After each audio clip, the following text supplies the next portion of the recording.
நம்ம நம்ம எத்தனையோ வருஷமாக நம்ம குழுவில் வந்திருக்கீங்களா? அது இப்போ ஆ அப்படியா? சரி.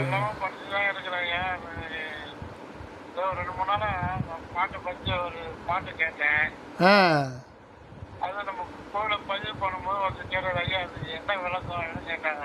ஆ சரிங்க. ஆ சரி சரி சரி சரி சரி சரி சரி.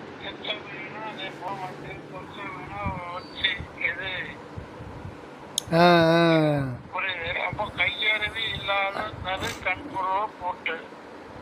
ஆ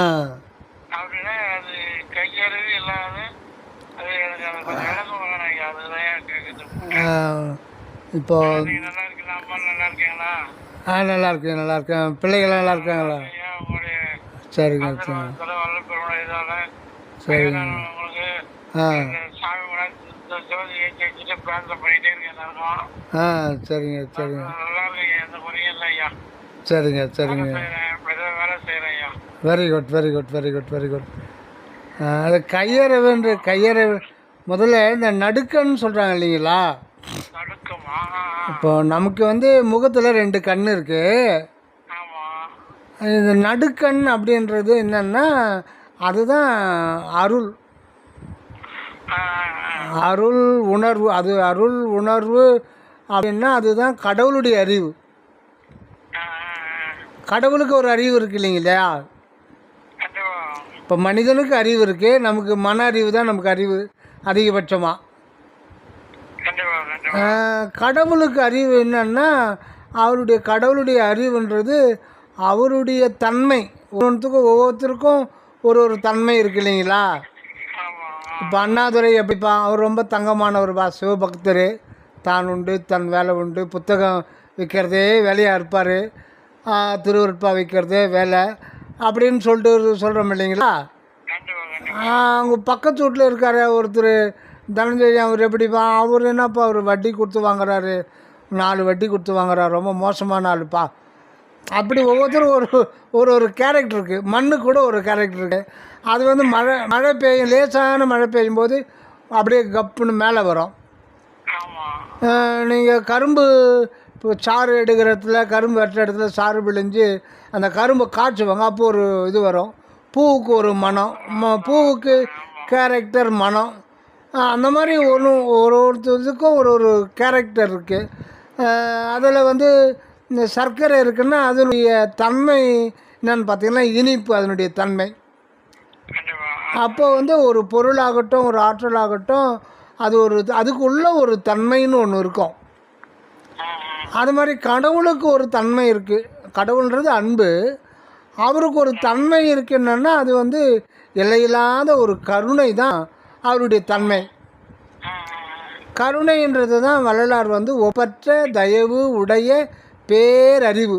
அந்த ஒப்பற்ற தயவுடைய பேரறிவு அதுதான் பூரண இன்பம். அதை எப்போ சொல்கிறாரு? மகாமந்திரத்தை சொல்லிட்ட பிறகு கீழே சொல்கிறார். அதுதான் கடவுளுடைய அறிவு. கடவுளுடைய அறிவுன்றது கருணை. கருணைன்னு நம்ம நினைக்கிற கருணை கிடையாது, அது தனிப்பெரும் கருணை. ஒப்பற்ற தயவுடைய பேரறிவு அது கடவுளுடைய அறிவு. அதுதான் அவருடைய தன்மை, அதுதான் அருள். அந்த அருளறிவு ஒன்றே அறிவு. அதுதான் மனிதன் அடைய வேண்டியது அந்த நிலை தான். அதுக்கு பேர் தான் கண்ணுன்னு பேர். அது ஏன் நடு அப்படின்னு வச்சுருக்காங்கன்னா அது எல்லாத்துக்கும் நடுவாக இருக்குது, பொதுவாக இருக்குது. இப்போ நடுவர்னு சொல்கிறோம் இல்லைங்களா? நடுவர் பட்டிமன்றத்தில் இந்த பக்கம் ஒரு பொதுவாக இருப்பார், எந்த பக்கமும் சாய மாட்டார். கரெக்டான ஒரு நடுவர், பொதுவர், அந்த மாதிரி ஒரு இதில் வந்து அது நடுக்கன்றது அதுதான் எல்லாத்துக்கும் அடிப்படையாக இருக்குது. நம்ம கண்ணில் பார்க்குற அண்ட பிண்டங்கள், சூரியன், நட்சத்திரம் முதல் கொண்டு எத்தனை அண்ட கோடிகள்லாம் அந்த உலகத்தில் சுழன்று கொண்டே இருக்கிறது. கோடிக்கணக்கான ஆற்றல்கள் இருக்குது, கோடிக்கணக்கான ஆற்றல்கள் நம்மளை சுற்றி.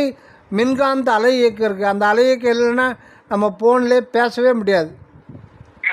அது உலகம் ஃபுல்லாக இருக்குது. இங்கேருந்து செயற்கைக்கோள் விடுறான் நிலாவுக்கு, அங்கேருந்து படம் எடுக்கணுன்னா அந்த செயற்கைக்கோளுக்கு ரோபோவை கீழே இறக்கிறதுக்கு இங்கேருந்து கமாண்டு கொடுக்குறான். இவன் கொடுக்குற கமாண்டு ஒயர்லையா போகுது, மேக்னெட்டிக் வேவ்ஸ். அது இயற்கையாக இருக்கே, அதை இப்போ தான் அதை கண்டுபிடிக்கிறான். அதுக்குரிய பக்குவம் அறிவில் இப்போ தான் வருது, அதை கண்டுபிடிக்க. எல்லாமே இயற்கையில் இருக்கிறது தான். ஏன்னா இப்போது மனிதன் கண்டுபிடிச்சிருது எல்லாமே இந்த மண்ணுக்குள்ளவும் விண்ணுக்குள்ளவும் ஆகாயத்துக்குள்ளவும் இருக்கிற பொருளை தான் அவன் கண்டுபிடிச்சி எப்படி எப்படி பயன்படுத்துகிறோம் அப்படி பயன்படுத்தியிருக்கான். எதுக்கு சொல்கிறேன்னா, நம்ம எத்தனையோ ஒளிக்கோளங்கள், கோடிக்கணக்கான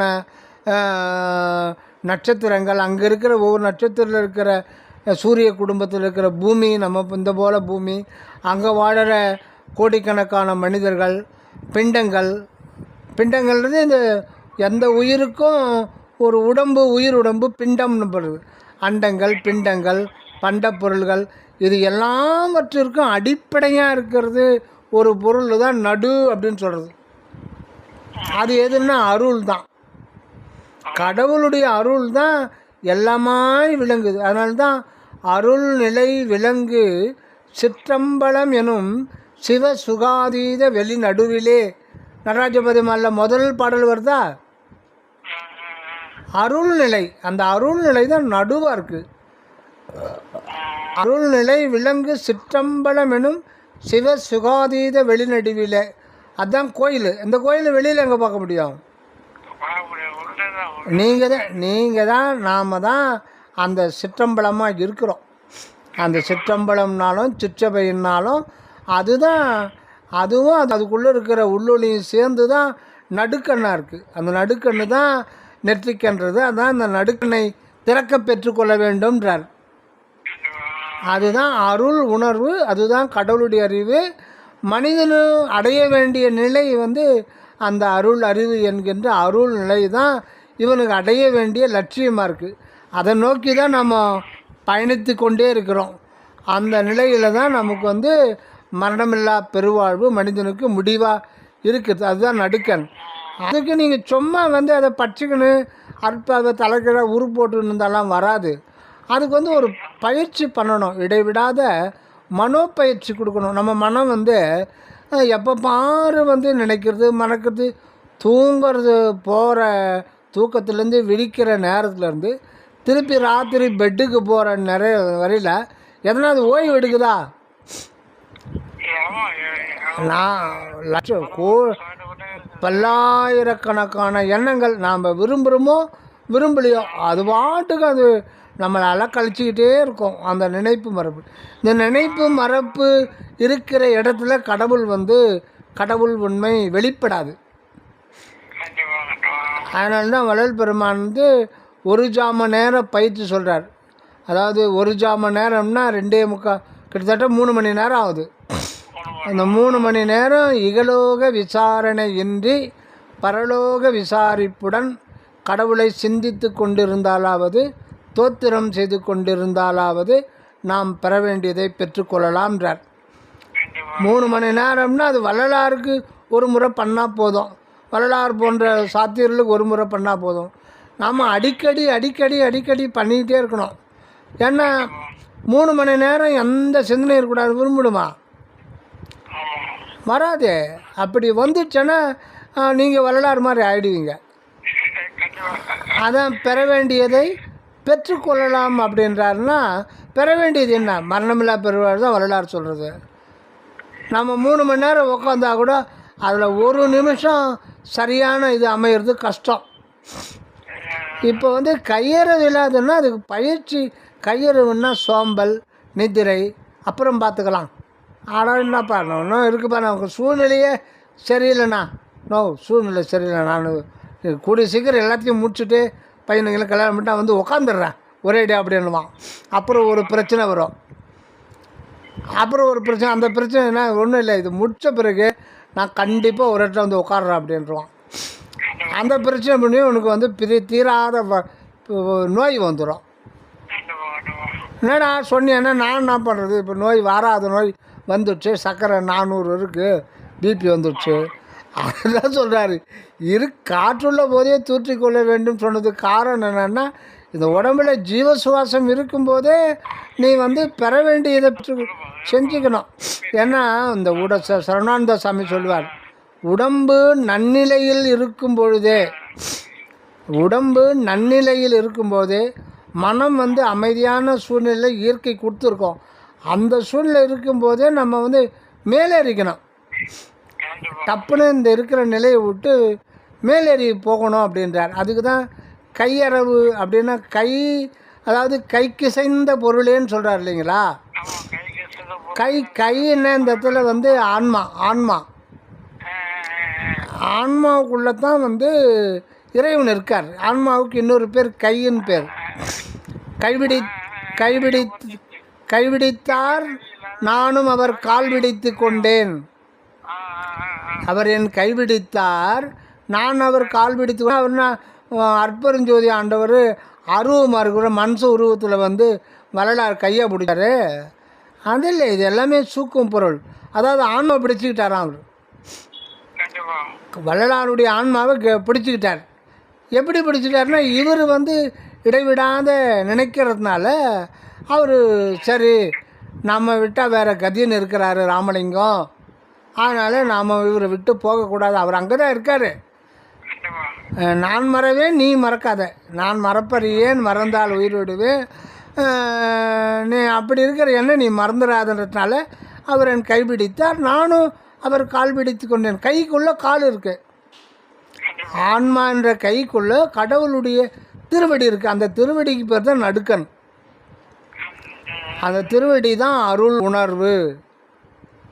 அந்த அந்த அந்த கையறவன் நம்மளை விட்டு நழுவி போகாத பார்த்துக்கணும். அதுக்கு கையறவு, அதை அறுக்கிறது, நம்மை விட்டு போகும்படி செய்கிறதுக்கு பேர் தான் கையறவு.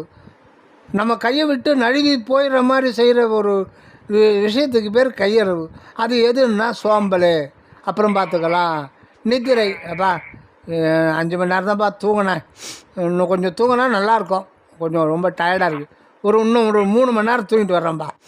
அப்புறம் சாப்பிட்டு கொஞ்சம் நேரம் வேலை செஞ்சு மத்தியானம் ஒரு தூக்கம் போட்டால் 2 மணிக்கு 4 மணிக்கு தான் எழுந்துக்கிறோம். அப்படி தூக்கம் சோம்பலும் அண்ணன் தம்பிங்க. அதனால் சரவணானந்த சாமி சொல்லும்போது பேருண்டி பெருந்தூக்கம் இதெல்லாம் கூடவே கூடாது ஒரு சன்மார்க்கத்தில். அதனால் புருவ மத்தியில் இடைவிடாது புருவ மத்தியில் நான் கவனத்தை செலுத்தணும். சிச்சபையின் கண்ணே கவனத்தை சிச்சபையினாலும் நடுக்கண்ணுனாலும் வேறுலாம் கிடையாது, ஒரே தான். அந்த சிச்சபைன்றது தான் ஆன்மா. ஆன்மாவும் கடவுளும் ஒரே இடத்துல ஒன்றாவே இருக்கிறாங்க. அந்த சிற்றபையை தான் அருள்நிலை விளங்கு சிற்றம்பலம் எனும் சிவ சுகாதீத வெளி. அது எங்கே நம்ம மண்டைக்குள்ளே தான் இருக்குது. நம்ம மண்டைக்குள்ளே அந்த வெட்ட வெளி இருக்குது. மெய் வைத்து அழியா வெறுவெளி, அது வந்து அழியவே அழியாது. ஆக மரணமில்லா பெருவாழ்வு நமக்கு இயற்கையில் இருக்கு. அதை வந்து நம்ம அனுபவத்துக்கு கொண்டு வராதனால இந்த உடம்பு வேறு உடம்பு சூழ்வதும் நீங்குவதுமாய் இருக்கிறது அப்படின்னு சரவணானந்த சாமி. அதனால் உண்மையில் பிறப்பிறப்பு ஆன்மாவுக்கு கிடையாது. சிவ சுகாதீத வெளி வந்து நமக்குள்ளே இருக்குது. அது அழியா வெறுவெளி தனில் உரு தெய்வப்பதியாம் சிவமே சிவமே. அதனால் கருணையும் சிவமே பொருளென காணும் காட்சியே பெருக அப்படின்றார் இறைவன் சொல்கிறார். அப்போது வந்து அப்போ நமக்கு வள்ளலார் சொல்லும்போது அதையே நமக்கு சொல்கிறார். வள்ளலாருக்கு ஆண்டவர் சொல்கிறார், கருணையும் சிவமே பொருளென காணும் காட்சியே பெருக. அப்படி சொன்னீங்க, நான் அவ்வண்ணமே பெற்றிருக்கிறேன் சொல்லிட்டு நமக்கு சொல்கிறார், இங்குள்ள யாதொன்றையும் பொருளாக கொள்ளாதீர்கள், கருணையும் சிவமே பொருளென கொள்வீர். கருணைன்றது சிவம்ன்றது அன்பு, கருணைன்றது அவருடைய தன்மை. ஆக இதுதான் அம்மையப்பன். அன்பு அருள் இன்பம், அன்பருள் இன்பம், இதுதான் சத்து சித்து ஆனந்தம், இதுதான் சி வ இம் த யவு, இதுதான். அதனால் சோம்பல் நித்திரை அப்புறம் பார்த்துக்கலாம் அப்படின்னு எந்த தாமதமும் செய்யாமல் உடம்பு நல்நிலையில் இருக்கும் பொழுது நாம் வந்து அகநிலையை நாடணும். நடுக்கன்னாலும் சிற்றபையினாலும் அகநிலையினாலும் ஒன்று தான். பொற்சபைன்றது நம்மை சூழ்ந்திருக்கிற உலகமே பொற்சபை தான். இந்த உடம்பும் பொற்சபையில் ஒரு கூறு தான். மனமும் பொற்சபையில் ஒரு கூறு தான். சரிங்க சரிங்க சரிங்க சரி. அப்படிங்களா? சரிங்க சரிங்க. ஏன்னா எனக்கு மொழி ஈடுபாடு போச்சு. வேலை ரெண்டாவது என்னுடைய உடல் நலம் சாமிகிட்ட தான் கேட்பேன். என்னுடைய உடல் நலத்தை கொடுங்க. சரிங்க சரிங்க. எனக்கு இன்னும் நிறைய அன்பர்கள் தொடர்பு கொண்டு இருக்காங்க. சரிங்க. Very good very good. தேவையான வேலையை நான் செஞ்சு தரேன். Super super super. செய்கிறேன் சரிங்க சரிங்க சரி. தேடி வருது. சரிங்க சரிங்க சரி. ஒரு அற்புதங்கள் தினமும் ஒரு அற்புதம் நடந்து கொண்டே இருக்குது. சரிங்க சரிங்க சரி. கரெக்டாக 4:30 மணிக்கு வருது தட்டி விடுற மாதிரி வருது. சரிங்க சரிங்க. கரெக்டாக ஒரு இடம் தட்டி விடுறாங்க. சரிங்க. நான் அருப்பறிஞ்சு மகன் மந்திரம் சரிங்க. சொல்லிட்டே இருப்பேன். Very good very good very good. அப்புறம் அப்பதான் அற்புதமான கனவுகள் வருகிறது.